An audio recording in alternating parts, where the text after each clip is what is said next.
എൻ്റെ ദത്ത, നീ താടിയൊക്കെ കളഞ്ഞപ്പോൾ തന്നെ എൻ്റെ അളിയോ നിന്നെ കാണാൻ എന്ത് ഭംഗിയാ.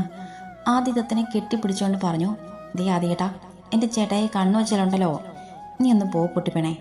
എൻ്റെ അത്രയും ഗ്ലാമർ ഇല്ലെങ്കിലും എൻ്റെ ഇളയ സുന്ദരനാണെന്ന് പറഞ്ഞത് നിനക്ക് പിടിച്ചില്ല അല്ലേ? ആദ്യ കളിയായി പറഞ്ഞുകൊണ്ട് ധ്രുവിയുടെ കവിളിൽ നുള്ളി.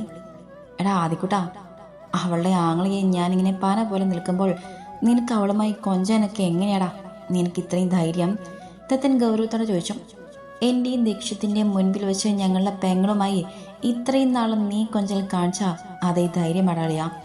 ആദ്യം പറഞ്ഞു കേട്ട് ദത്തൻ അവനെ നോക്കി ഒരു ചമ്മി ചിരി നൽകി. അളിയിൽ ഒത്തിരി ചമ്മി നാറി നിൽക്കണ്ട, ഇങ്ങ് വായോ, നമുക്കിപ്പോൾ തന്നെ ഇറങ്ങാം. കസവും നീലതും മുണ്ടും ഉടുത്ത് കഴുത്തിൽ ശൂലത്തിൻ്റെ ലോക്കറ്റോട് കൂടിയ മാലയും നീരത്തിൻ്റെയിലൂടെ കാണുന്ന ദൃഢമായ നെഞ്ചിൽ പതിഞ്ഞു കിടക്കുന്ന പൂണൂലും കട്ടിമീശയും നുണക്കുഴിയും കാട്ടിയുള്ള ചിരിയുമായി തന്നെ കണ്ണെടുക്കാതെ നോക്കി നിൽക്കുന്ന ദത്തനെ കണ്ട് ദക്ഷയുടെ കണ്ണുകൾ വിളർന്നു. എൻ്റെ ദച്ചുവേ, എൻ്റെ ആങ്ങളെ നോക്കി നിൽക്കാതെ പോയി പ്രാർത്ഥിച്ചിട്ട് വായോ, മുഹൂർത്തമാകാറായി.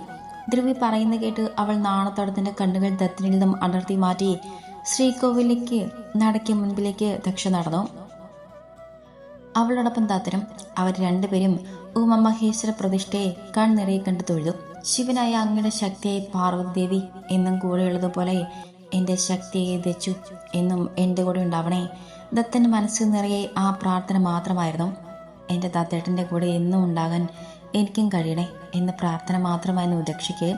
മണ്ഡപത്തിലേക്ക് ദത്തനെ ഹാരമിട്ട് സ്വീകരിച്ചത് ദീക്ഷിതായിരുന്നു. അപ്പം ആദ്യ ദക്ഷയുടെ ആങ്ങളുടെ സ്ഥാനത്ത് നിന്നുകൊണ്ട് ദത്തൻ്റെ കാൽ വെള്ളവും വെച്ച് സ്വീകരിച്ചു. അപ്പം രണ്ടാങ്ങളമാരും അളിനും മോതിരവും കൈച്ചേനും ഇട്ടു. ശേഷം ദത്തനെ രണ്ടുപേരും കൂടി മണ്ഡപത്തിലേക്ക് കൊണ്ടിരുത്തി. നിറപ്പറയുടെയും ഹോമകുണ്ടത്തിൻ്റെയും മുൻപിൽ മന്ത്രോച്ചാരണങ്ങൾ മുഴങ്ങുമ്പോഴും താലവും പിടിച്ച് സർവാഭരണ വിഭൂഷിതയായി തൻ്റെ അരികിലേക്ക് നടന്നു വരുന്ന തൻ്റെ ദച്ചുവിൽ തന്നെയായിരുന്നു ദത്തൻ്റെ കണ്ണുകൾ. അവളുടെ കണ്ണുകളും തൻ്റെ പ്രിയപ്പെട്ടവനിലായിരുന്നു. ഈ 7 വാഗ്ദാനങ്ങൾ നിറവേറ്റുമെന്നും സമ്മതിച്ചുകൊണ്ട് ഞാൻ പറയുന്നവരെ രണ്ടുപേരും ഓരോ മന്ത്രങ്ങളും ഉരുവിടുക. പൂജാരി പറയുന്ന കേട്ട് ദത്തനും ദക്ഷയും അത് മന്ത്രങ്ങൾ ആവർത്തിച്ച് പറഞ്ഞുകൊണ്ട് ഹോമാഗ്നിയിൽ പൂക്കൾ അർപ്പിച്ചു. ഇനി പുടവ കൊടുക്കുന്ന ചടങ്ങാണ്. പൂജാരി ദത്തൻ പുടവ വാങ്ങിയ താലം ദക്ഷയ്ക്ക് സമ്മാനിച്ചു. പുടവ വാങ്ങിയ ശേഷം ദക്ഷ ദത്തൻ്റെ കാലിൽ സ്പർശിക്കാൻ കുനിഞ്ഞതും അതിനനുവദിക്കാതെ ദത്തൻ അവളെ പിടിച്ച് നേരെ നിർത്തി. അവൻ്റെ കണ്ണുകൾ കൊണ്ട് ആരതെന്ന് കാണിച്ചു. നിന്റെ സ്ഥാനം എന്നും ഹൃദയത്തിലാണ്, അല്ലാതെ പാദത്തിലല്ല എന്ന് ദത്തൻ്റെ വാക്കുകൾ കേട്ട് ദക്ഷയുടെ കണ്ണുകളിൽ തൻ്റെ പ്രിയപ്പെട്ടവനുള്ള പ്രണയം നിറഞ്ഞു. 2 വീട്ടുകാരിലും തൻ്റെ മക്കളുടെ സ്നേഹം കണ്ട് സന്തോഷവും നിറഞ്ഞു. സ്മൃതിയും ധ്രുവിയും ദക്ഷയെ മണ്ഡപത്തിൽ നിന്നും വിളിച്ചുകൊണ്ടുപോയി. കുറച്ച് നിമിഷങ്ങൾക്ക് ശേഷം താൻ സമ്മാനിച്ച മയിൽപീലി വർണ്ണത്തിലുള്ള പട്ടുസാരിയിൽ അതീവ സുന്ദരിയായി തൻ്റെ അരികിൽ വന്നിരിക്കുന്ന ദക്ഷയെ ദത്തൻ കണ്ണെടുക്കാതെ നോക്കി നിന്നു. അവൻ്റെ ചുണ്ടുകളിൽ വിരിഞ്ഞ പോലെ അവൻ്റെ കണ്ണുകളിലും അവൻ്റെ പുഞ്ചിരി വിരിഞ്ഞു. ഇനി രണ്ടുപേരും ഹാരം പരസ്പരം ചാർത്തുക. പൂജാരി പറഞ്ഞ പോലെ ദത്തനും ദക്ഷയും തുളസി ഹാരം പരസ്പരം മാറി. ഇനി താലി കെട്ടിക്കൊടു. പൂജാരി പറയുന്ന കേട്ട് ഒരു വേള ദത്തൻ്റെ കണ്ണുകൾ ദക്ഷയുടെ കണ്ണുകളെ നോക്കി. അവളുടെ കണ്ണുകളിൽ ചിരി അവൻ്റെ കണ്ണുകൾ ഒപ്പിയെടുത്തു. ദത്തൻ ദക്ഷയുടെ കഴുത്തിൽ തൻ്റെ പ്രണയത്തിൻ്റെയും വിശ്വാസത്തിൻ്റെയും കരുതലിൻ്റെയും 3 കെട്ടുകളാൽ തൻ്റെ താലി അവളുടെ ഹൃദയത്തിൽ പതിപ്പിച്ചു. ദക്ഷ കണ്ണുകളടച്ച കൈകൾ തൊഴുതു പിടിച്ചുകൊണ്ട് തൻ്റെ പ്രിയപ്പെട്ടവൻ്റെ താലി തന്നിലേക്ക് സന്തോഷത്തിൻ്റെ നിറമിഴികളാൽ അവൾ സ്വീകരിച്ചു. അവൻ്റെ കൈകളാൽ തന്നെ സീമന്തരേഖയും ചുവക്കുന്നതും ദക്ഷ അറിഞ്ഞു. തൻ്റെ മരണം വന്ന് പുൽകുമ്പോഴും തന്നിൽ ഈ താലിയും പ്രണയത്തിൻ്റെ ചുവപ്പും ഉണ്ടാകണേ എന്ന് ദക്ഷ പ്രാർത്ഥിച്ചു. പെട്ടെന്ന് തൻ്റെ നെറ്റിയിൽ പതിഞ്ഞ തണുപ്പ് കാണാൻ ദക്ഷ അവളുടെ കണ്ണുകൾ വലിച്ചു തുറന്നു.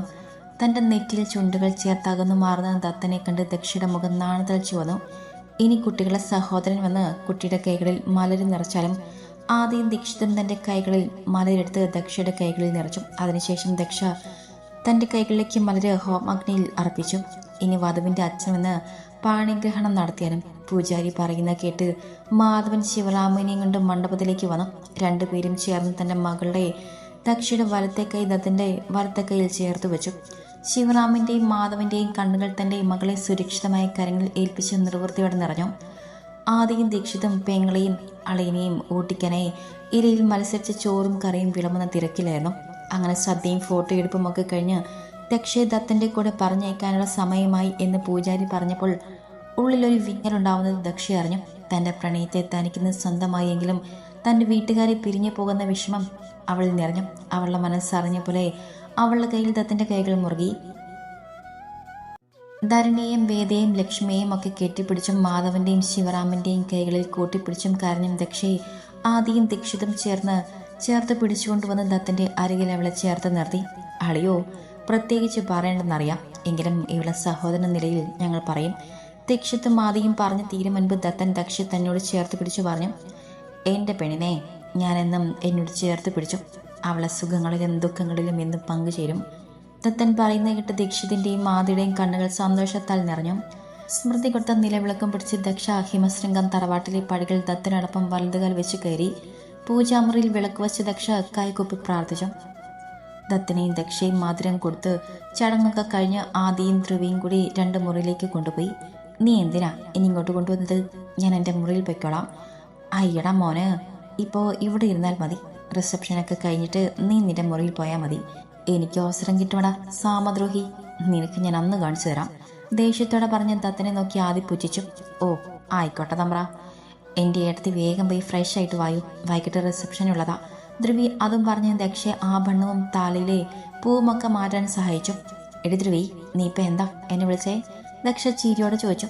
ഓ എൻ്റെ മോള് കേട്ടില്ലേ ഞാൻ എന്താ വിളിച്ചത്? ഏട്ടത്തിന്ന്. പിന്നെ ഏട്ടൻ്റെ ഭാര്യ ഏട്ടത്തി എന്നല്ലാതെ എന്താ വിളിക്കാം? ധ്രുവി ചിരിയോടെ പറഞ്ഞു. ഓ അപ്പടിയാ, എങ്കിൽ നീയും എൻ്റെ ഏട്ടത്തിയല്ലേ? അതൊക്കെ പിന്നെ അല്ലേ ഉള്ളൂ, കല്യാണം കഴിഞ്ഞിട്ട്. ധ്രുവി നാണത്തോടെ പറഞ്ഞു. ഇന്ന് തന്നെ നീ എൻ്റെ ഏട്ടത്തിയാകും മോളെ, ദക്ഷ മനസ്സിൽ പറഞ്ഞുകൊണ്ട് ശീലിച്ചു. എന്താടി ഏട്ടത്തി, ഇപ്പോഴേ സ്വപ്നം കണ്ട് ചിരി തുടങ്ങിയോ? പോയി ഫ്രഷ് ആയിട്ട് വന്നിട്ട് ഒരുങ്ങു വേണേ. ഞാൻ ഒരുങ്ങിക്കോളാം, നീ പോയി ഒരുങ്ങാൻ നോക്ക്. എടി, നിന്റെ കല്യാണത്തിൻ്റെ റിസപ്ഷൻ എൻ്റെ അല്ല, നീ ഒരുങ്ങിയാൽ മതി. ഞാൻ ഒരുങ്ങേണ്ട കാര്യമൊന്നുമില്ല. ആഹാ, 2 ആളും ഇവിടെ നിൽക്കുക. ദച്ച് പോയി ഫ്രഷ് ആയിട്ട് വാ മോളെ, ബ്യൂട്ടീഷ്യൻ കാത്തിരിക്കുക. ധ്രുവി, നീയും പെട്ടെന്ന് ഫ്രഷ് ആക്ക്, നിന്നെ ഒരുക്കാനും ഇവിടെ ആൾ റെഡിയാ. എന്നെ എന്തിനാ ഒരുക്കുന്നേ? ധ്രുവി സംശയത്തോടെ ചോദിച്ചു. പിന്നെ ആങ്ങളുടെ കല്യാണത്തിൻ്റെ റിസപ്ഷൻ പെങ്ങൾ ഒരുങ്ങണ്ടേ?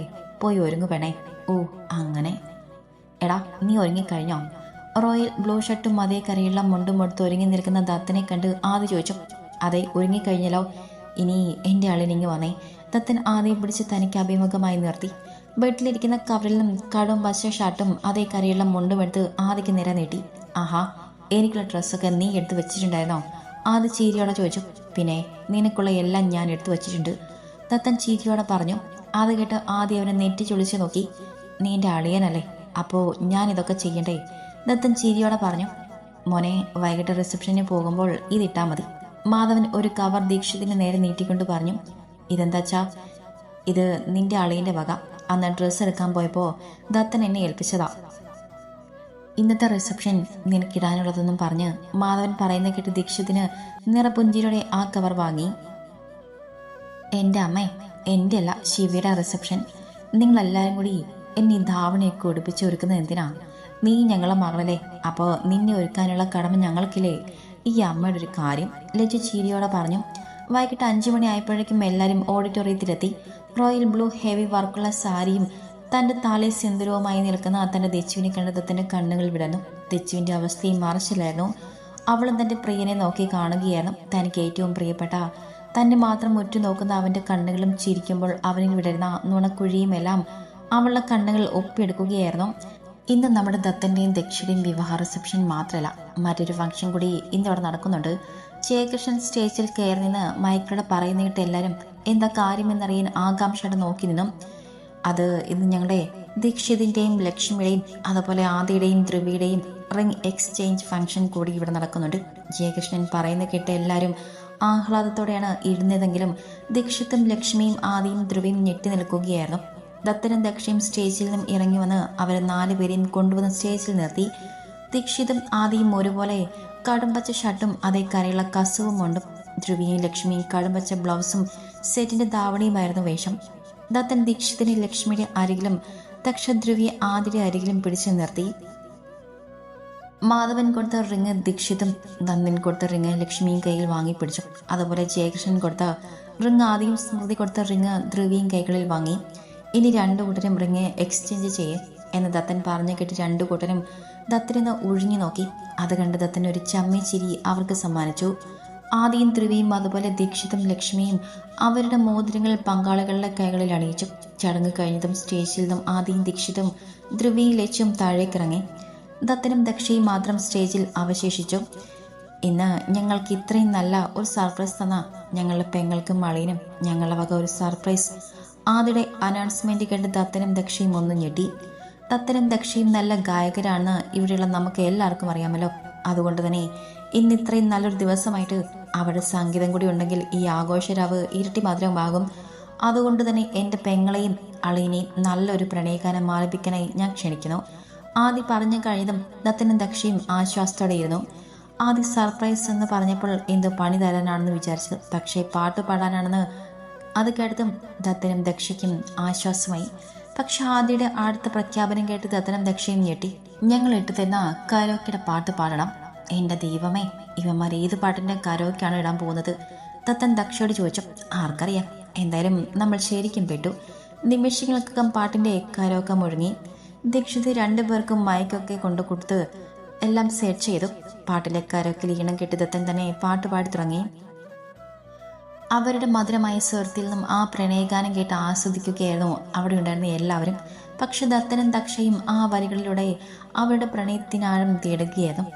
ഈ കുട്ടികളോട് ഞാൻ അപ്പോഴേ പറഞ്ഞതാ ഈ രാത്രിയിൽ ഇനി കാവിൽ പോകേണ്ടത്. ഇത്രയും സമയമായിട്ടും അവരെ കാണുന്നില്ലല്ലോ, സുമംഗല മുത്തശ്ശി പറഞ്ഞു. എൻ്റെ മുത്തു ഇങ്ങനെ ടെൻഷൻ അടിക്കാതെ, അവർ കാവിൽ വിളക്ക് വയ്ക്കാൻ പോയതല്ലേ? ആ, വിളക്ക് കത്തിക്കാനൊക്കെ തന്നെ കാവിൽ പോയത്. പക്ഷേ കാവിലെത്തിക്കഴിഞ്ഞാൽ പിന്നെ രണ്ടിനും വേറെ ലോകമാണ്. അത് പിന്നെ കാവ് അവിടെ രണ്ടുപേരുടെയും സ്പെഷ്യൽ പ്ലേസ് അല്ലേ? ചിരിയോടെ ആദ്യം പറഞ്ഞു.